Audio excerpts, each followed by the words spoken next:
2절을 읽어봅니다. 시작. 내 형제들아 너희가 여러 가지 시험을 당하거든 온전히 기쁘게 여기라. 좀 밑줄 칠 때가 많은데 먼저 여기라에다가 밑줄을 하십시오. 이게 헤게네스라는 말인데 생각하라예요. 생각하라, 판단하라. 무엇을 생각하고 판단한다는 말입니까? 여러 가지 시험, 즉 이 여러 가지 시험은 1절이 말한 흩어져서 믿음으로 사는 성도가 만나는 다양한 어려움입니다. 그래서 3절을 보면 이 시험을 시련이라고 해요. 말하자면 시험이라는 단어, 페이스모스라는 단어가 13절처럼 악에 빠지도록 유혹하는 시험을 가리킬 때도 있지만 오늘 이 본문에서는 시련이라는 뜻이다 그 말이에요. 그런데 이 야고보서하고 비슷하게 말하는 곳이 있는데 그게 베드로전서 1장 6, 7절입니다. 거기서는 이 시련을 금을 연단하는 불이라고 표현을 해요. 읽어봅니다. 시작. 그러므로 너희가 이제 여러 가지 시험으로 말미암아 잠깐 근심하게 되지 않을 수 없으나 오히려 크게 기뻐하는도다. 너희 믿음의 확실함은 불로 연단하여도 없어질 금보다 더 귀하여 예수 그리스도께서 나타나실 때 칭찬과 영광과 존귀를 얻게 할 것이니라. 믿음의 연단, 즉 시련이 우리를 금보다 귀하게 만든대요. 그러면 이거 시련이 좋은 것이라는 말이에요. 그래서 오늘 본문 야고보 1장 2절은 기뻐하라 그러는 거예요. 기뻐하라에 또 밑줄 하십시오. 즉 이 기뻐하라 하고 여겨라를 합하면 이런 겁니다. 너희의 생각을, 시련 앞에서 너희의 생각을 바꿔라. 생각의 전환, 사고의 전환을 요구하는 말씀입니다. 여기서 기뻐하라 할 때 기쁨이라는 카란이라는 단어는 모든 기쁨이에요. 그냥 기쁨이 아니라 모든 기쁨. 이것이 1절에 끝날 때 무난하노라 하는 카이레이노고 같은 단어예요. 어미만 다르지. 그러니까 1절, 2절을 이어서 기뻐하라라는 말을 한다고요. 시험 앞에서. 그래서 최영삼 교수는 이것을 이렇게 말을 해요. 이 모든 기쁨을, 우리가 가진 모든 기쁨을 터뜨려서 기뻐해야 할 이유가 있음을 선포하라. 이게 신자다. 결국 인생의 어려움 앞에서 믿음으로 산다는 것은 시련에 대한 올바른 원리를 세우는 것과 같습니다. 그 올바른 원리가 바로 나에게 있는 모든 기쁨을 터뜨려 기뻐해야 할 이유가 있음을 선포하는 것이죠. 그런데 우리가 그렇게 못하는 이유가 뭘까요? 그 중에 가장 큰 첫 번째 이유는 잘못된 신앙, 아까 같은 그런 잘못된 신앙에서 나온 교회 풍토 때문에 그러는 거예요. 교회 풍토가 뭔데요? 목사들이 설교단에서 예수 믿으면 잘 된다, 예수 믿는 사람은 잘 되어서 하나님께 영광을 돌려야 된다라는 식으로 직접이든 뉘앙스를 감추고든 그렇게 설교하는 것에 익숙해져서 신앙생활을 잘하는 사람이 어느 순간 어려움을 당하거나 질병에 걸리거나 사고를 당하거나 그러면 이 사람은 교회에서 알리지 않고 침묵을 하는 겁니다. 사실은 알리고 위로를 받아야 되는데 알리면 사람들이 수군거려. 예수 잘 못 믿었는가 보다라고. 심지어 심각하면 이 사람 교회를 당분간 그 일이 해결될 때까지 교회를 안 나와 버립니다. 왜? 위로받아야 될 교회에서 상처를 받기 때문에. 예수 잘 믿으면 세상에서도 잘 된다라는 이 말은 사실은 우리에게 상처 주는 말이에요. 여기 세상에서 잘 된 사람 몇 프로나 돼요? 우리 교인 중에. 제가 보기에는 세상에서 잘 된 사람 우리 교인 중에 10%나? 나머지 90%는 뭐 잘 되긴 뭘 잘 돼, 그냥 평범하게 살지. 그럼 믿음 없다는 이야기가 돼버리는 거예요. 이거 함부로 하는 말이 아니에요. 그 생각을 바꿔라라고 지금 2절이 말하는 겁니다. 우리의 생각을 바꿔라. 근데 2절을 보면 또 밑줄입니다. 당하거든, 시험을 당하거든. 이게 가정법처럼 번역을 했지만 원문과 틀려요. 원문에는 조건 if가 없어요. when입니다. when, when. 시험을 당하거든이 아니라 시험을 당할 때마다예요. 지금 시험을 당할 때마다, 이 말은 시험이 성도의 옵션이 아니라 필수라는 이야기죠. 1절에서 봤던 것처럼 수신자들은 흩어진 12지파예요. 즉 성도가 흩어졌다 하는 것은 시련을 당한다는 건데, 시련을 당하는 것이 21세기의 오늘 우리들과는 달리 2000년 전 1세기 그 당시에는 그것이 오히려 신앙의 표시요, 그리스도인의 신분증 같은 거예요. 시련이 없으면 엉터리 신자예요. 그때는 우리가 성경을 그 당시의 시각으로 보고 우리에게 적용해야 돼요. 그러므로 시험과 시련 속에 하나님의 축복이 담겨져 있는데 그것을 발견해야 하는 겁니다. 그럼 그 시련 속에 담겨져 있는 축복이 뭘까요? 시련을 잘 견디면 하나님이 뭘 주나요? 시련 잘 견디면 하나님이 한 1억 주나요? 아니면 어디다 땅 사놓을 수 있도록 돈 좀 주셔서 그 땅이 10배로 증폭하나요? 아니요. 4절 하반절을 미리 보면 한번 읽어봅니다. 그 시련의 축복을 이야기를 합니다. 시작. 이는 너희로 온전하고 구비하여 조금도 부족함이 없게 하려 함이라. 온전하고 구비하여는 두 단어로 단어가 틀려요. 그런데 뜻이 같아요. 같은 뜻을 2번 반복하는 건 강조점이 여기 있다 그래요. 말하자면 믿음의 시련이 우리를 온전한 사람으로 만드는데 그것이 축복이다. 시련을 기뻐하고 견디는 사람은 축복을 주시는데 땅을 주는 것이 아니고 돈을 주는 것이 아니고 출세를 주는 것이 아니라 너희를 온전한 사람으로 만든다. 여러분, 신앙의 여정은 깁니다. 이 긴 여정 속에 누구나 한 번쯤은 시련이 찾아옵니다. 한 번이 아니라 10번 오는 사람들도 있을 수 있죠. 그 시련의 종류도 다양하고 강도도 천연각색입니다. 사람마다. 그런 시련과 유혹 앞에 이 시험이 나를 온전케 하시는 하나님의 축복이라는 분명한 원리를 세워야 한다 그 말입니다. 이것이 비결이라는 거예요. 지금 시련을 당하는 분들이 있습니까? 기뻐하십시오. 울면서라도 하나님을 붙들고 기뻐해야 합니다. 시험을 겪지 않는 분들이 있습니까? 시험 당하는 분들을 위해서 기도해 주십시오. 그들의 시련이 좋은 열매로 변하도록. 이제 우리는 어떤 어려운 일이나 고난을 당했을 때 자기에게든 남에게든 함부로 이게 죄값이니 하나님이 치셨느니 저주니 이런 말을 하면은 안 되는 거예요. 그거는 하나님의 은혜를 정면으로 불신하는 행위예요. 죄 때문에 내가 부족해서라는 말이 입에 올라 있는 사람은 이거 바꾸도록 생각을 바꿔야 합니다. 전환시켜야 됩니다. 문제는 그런 것들이, 그런 표현들이 아까 처음에 서론에서 본 것처럼 영계가 어쩌고저쩌고 한 것처럼 굉장히 종교적인 용어로 이 불신앙을 포장해서 하기 때문에 우리가 헷갈린다는 거예요. 그러나 내 죄를 단번에 담당하신 예수 그리스도로 말미암아 나는 운명이 바뀐 사람이다. 이렇게 분명해야 합니다. 따라서 해보십시오. 예수로 말미암아 운명이 바뀐 사람이 나다. 내 삶은 이미 예수 그리스도로 말미암아 하나님의 은혜의 법칙이 이미 작동되고 있는 그런 존재가 된 겁니다. 그래서 하나님을 믿는 우리는 고난도 우리를 온전케 하시는 것이다 라고 하는 이해가 필요합니다. 생각을 바꿔야 합니다. 예수 믿고 죄사함 받은 성도들은 고난의 의미가 바뀐 사람들이에요. 어떻게 바뀌었느냐? 고난을 통하여서 하나님의 사람으로 다듬는다라고. 그렇다면 성도에게 고난은 더 이상 죄의 형벌이 아닙니다. 우리를 다듬는 하나님의 섭리입니다. 우리가 인생 살아가다가 고난을 만날 때 이렇게 말을 해야 합니다. 따라서 하십니다. 하나님은 이것을 통해서 나를 성숙시키시고 다듬으실 것을 믿습니다. 아멘. 고난받는 성도들은 내가 이 고난의 벽을 기어오른 다음에 어떤 모습으로 달라져 있을 것인지를 기대하셔야 돼요. 이 고난이 내 인생을 다듬는 손길이라면 긍정적인 생각을 가지고 고난을 맞이해서 멋지고 아름다운 성도의 모습을 빚어갈 주님을 기대해야 돼요. 그러나 고난을 마지못해 원망과 불평으로 맞이하는 사람은 나중에 초라해질 거예요. 이 고난의 벽을 통과하고 인생의 마지막에 모두 다 멋진 믿음의 승리자들의 모습으로 변화되시기를 주의 이름으로 축원합니다.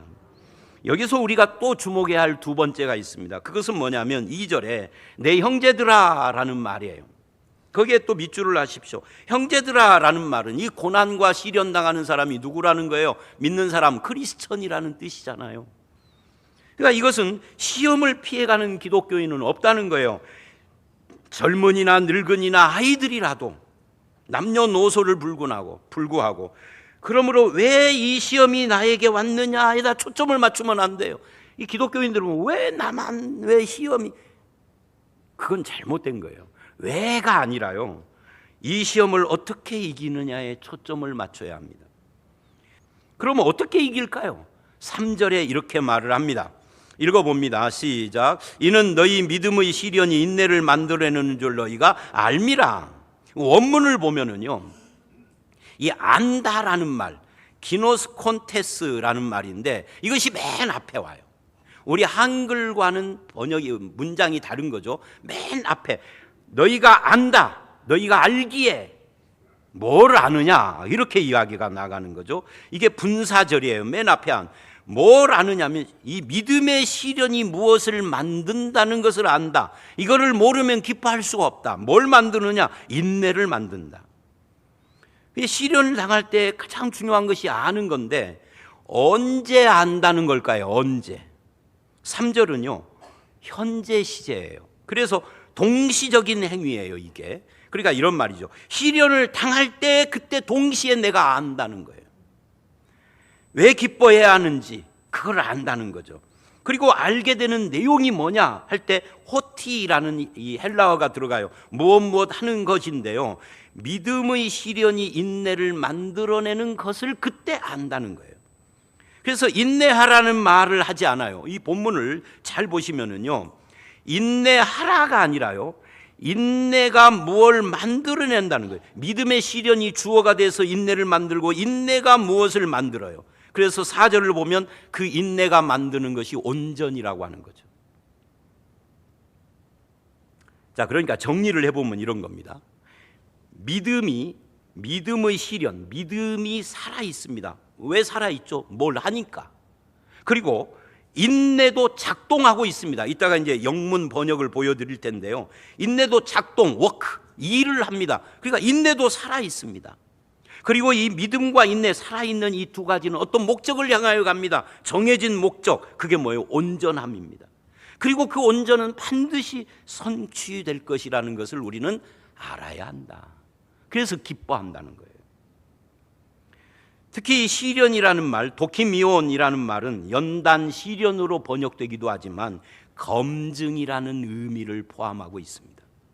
그러니까 시련이 믿음의 진정성을 시험한다라는 이야기인데, 어떤 상황에도 하나님을 신뢰하고 의지하는지를 확인하는 도구가 시련이라는 뜻이죠. 검증. 그래서 성도가 여러 가지 시험을 당해서 흔들리는가 견고해지는가 하는 것은 그 속에 믿음이 진위를 드러내는 거예요. 평소에 내 속에 무엇이 들어있는지 잘 몰랐는데 시험을 만나니까, 믿음 없는 사람은 뭐가 드러나요? 시험과 시련을 만나니까 원망하고 분노하고 절망하고 억울해하고 허무해하고 한숨을 쉬고 비난하고 좌절을 합니다. 그런데 믿음이 있는 사람은 평소에는 믿음이 있는지 없는지 잘 확인이 안 됐는데 시련의 밑바닥에서부터 솟아오는 소망의 근거를 발견합니다. 진실로 하나님을 찾게 되고 가까이 계신 하나님을 경험하게 되고, 시련을 통해서 믿음이 막연했는데 이제는 진짜 그 믿음이 내 것이 되고 밭에 감추인 보배를 발견한 사람처럼 기쁨이 솟고, 이게 믿음이 있다 없다가 드러나는 거예요.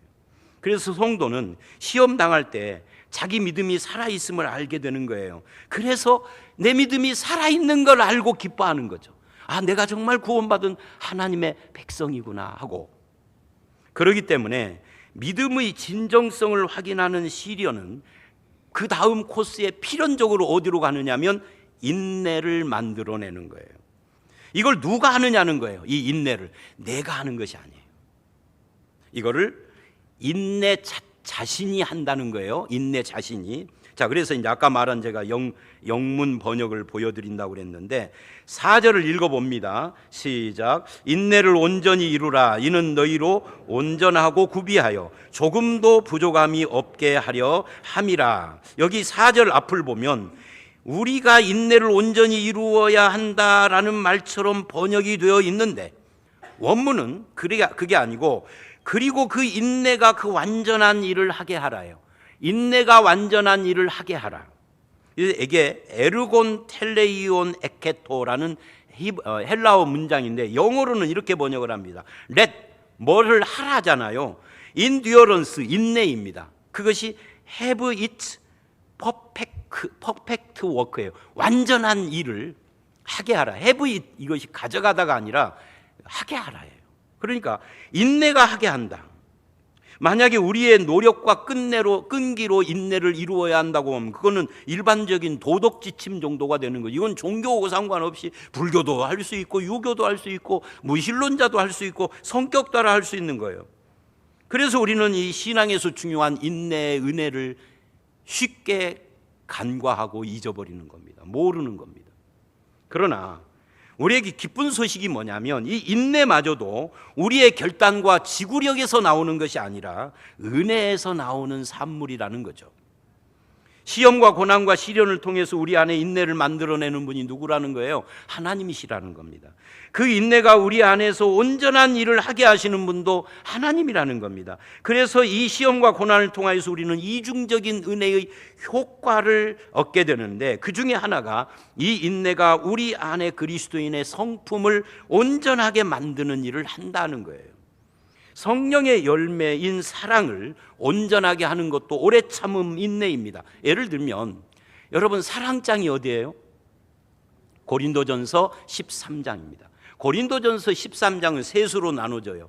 1절로 3절 사랑이 없으면을 말한 다음에 고린도전서 13장 4절로 17절은 사랑의 특성을 말을 하고 8절 이하에는 그 중에 제일은 사랑이다. 믿음, 소망, 사랑을 말을 해요. 그래서 이 4절로 7절에 사랑의 특성을 읽어보면 이 사랑의 특성 맨 앞에 뭐가 나오느냐면 오래 참음이 나와요. 근데 특성을 쫙 열겨온 다음에 맨 마지막에 결론이 뭐냐면 모든 것을 견디는 거예요. 그러면 오래 참음과 견딘다는 말은 둘 다 인내잖아요. 사랑의 시작도 인내, 사랑의 끝도 인내입니다. 여보 내가 당신을 사랑해. 근데 이혼해야 되겠어. 그 무슨 사랑이요 그게? 인내가 없으면 사랑이 아니에요. 먹고 살기 힘드니까 도망가 버렸어 남자가. 그럼 그게 무슨 사랑이에요? 얼굴 이쁜 젊었을 때 사랑한다고 해서 늙어서 주름 생기니까 사랑 못한다라고 하면은 그거는 인내가 아니잖아요. 인내가 없는 사랑은 사랑이 아닌 거예요. 그래서 인내야말로 믿음, 소망, 사랑의 열매예요. 고린도 교회에는 다양한 은사를 가지고 열심히 봉사하는 사람들이 많이 있었습니다. 근데 문제는 그 사람들 때문에 교회가 항상 분쟁과 갈등이 일어난다는 거예요. 왜? 그들이 봉사를 할 때 오래 참음이 없기 때문에 그래요. 온유함이 없기 때문에. 그래서 말로 상처를 줘요. 막 봉사를 하면서. 어떤 사람들은 봉사를 하다가 그냥 A씨 오고 뭘 막 던지고 막 화를 내요. 봉사를 하지 마세요. 그러려면 오래 참음이 없고 온유가 없는 봉사는 그거는 헛개비입니다.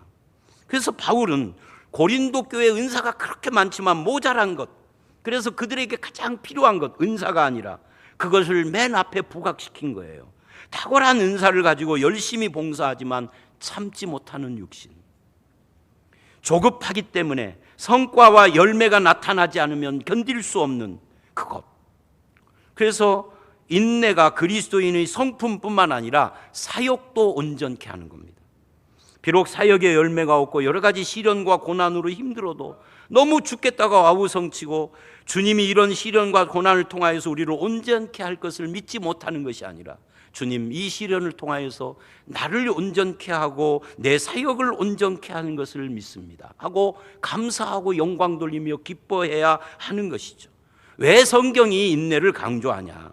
여러분 인내라는 말에다가 밑줄을 하시면 인내가 히포모네라는 단어예요. 이 두 단어의 합성어입니다. 히포는 아래라는 말이고 모네는 머무르다예요. 그러니까 어떤 압력과 고통과 핍박과 시련에도 불구하고 머물러 있는 거예요. 어디에? 하나님 아버지의 품 안에, 주 예수 그리스도의 품 안에 머물러 있는, 이걸 인내라고 하는 겁니다. 그 하나님 안에 머물러 있는 그것이 그리스도인의 힘이에요. 어떤 시련이 와도 예수 안에 머물러 있는 것이 그리스도인의 능력이에요. 그래서 본문은 인내 자체가 아니라 인내의 과정 때문에 아름답다 그러는 거죠. 인내할 일이 없고 인내할 필요가 없는 평안한 삶이 아니라 인내할 일이 많아서 그 과정을 통하여서 만들어져 가는 것이 중요하다. 예를 들면 어떻게 만드느냐 하면 창세기 12장 1절로 3절을 보면 아브라함에게 하나님이 후손을 약속합니다. 근데 가나안 땅에 들어가서 10년이 넘어도 자식이 태어나지를 않아요.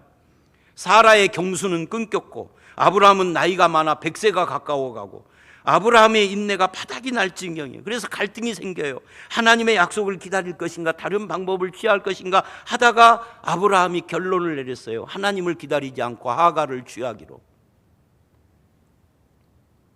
그게 그 가정의 비극이 시작됐죠. 이 시련이 인내를 만들지 못했다는 걸 보여주는 겁니다. 욥도 마찬가지입니다. 아들들이 다 죽고 재산을 잃어버리고 아내는 저주하고 자기는 질병에 시달려요. 친구들이 와서 막 정죄를 합니다. 그런데 욥은 자기 고통을 하나님이 주셨다라는 걸 끝까지 고수를 해요. 그리고는 이유 없이 고통 주는 하나님을 믿을 것인가 아닌가, 하나님을 신뢰할 것인가 아닌가에 대해서 이렇게 대답을 합니다. 욥기 23장 10절 읽어봅니다. 시작. 그러나 내가 가는 길을 그가 아시나니 그가 나를 단련하신 후에는 내가 순금같이 되어 나오리라. 자, 보십시오. 누가 내 길을 안다는 거예요? 누가 나를 단련한다는 거예요? 나의 길, 즉 나의 미래를 나는 모르지만 하나님은 안다는 믿음으로 이 고통을 받아들이고 나를 단련하시는 하나님을 믿겠다는 겁니다. 그럴 때 순금처럼 될 것이라는 거예요. 이 믿음의 시련이 어떻게 만들어지느냐? 그런 하나님을 더 사랑하고 그런 하나님에 대한 더 큰 믿음과 소망을 가지고 있을 때 이 믿음이 만들어지는 거죠. 이 인내가. 여러분 속에 지금 시련이 있습니까? 여러분의 시련을 하나님께 맡기십시오. 하나님을 향한 더 큰 사랑 속에다가 던지십시오. 하나님은 고난을 통해서 우리를 온전하게 하시려고 주신 것입니다. 그래서 제 친구 목사가 언젠가 한번 임세일 목사가 우리 교회 와서 설교할 때 영화 이야기를 한 적이 있어요. 영화 속의 주인공이 잘 되어서 끝나는 것을 해피엔딩이라고 하는데 그 해피엔딩에 이르기까지 중간중간에 엮어지는 이야기들이 너무 힘들고 너무 절망적인 때가 많아서 이 영화를 볼 때 관객들이 조마조마한다는 거예요. 근데 자기는 그 본 영화를 다시 볼 때가 있대요. 저는 본 영화 다시 안 보는데 그 친구는 그런가 봐요. 근데 다시 볼 때에는 다르다는 거죠. 긴장감이 확 줄어들어서. 왜죠? 결말을 알기 때문이죠. 성도는 누구예요? 인생의 결말을 아는 자들입니다. 결말을 안다는 게 뭐예요? 현재 이 상황만 보면 불안한데 우리는 우리의 삶이 하나님의 해피엔딩으로 끝날 거랍니다. 그 말은 무슨 말이냐면 천국이 있는 것을 믿는다는 거예요. 영원히 있다라는 것을 안다는 거예요. 하나님의 심판이 있다는 것을 믿는다는 거예요. 이게 해피엔딩이죠. 그거를 아는 자는 지금의 불안을 벗어날 수 있어요. 신앙의 가치는 그 마지막을 알고 오늘을 산다는 데 있어요.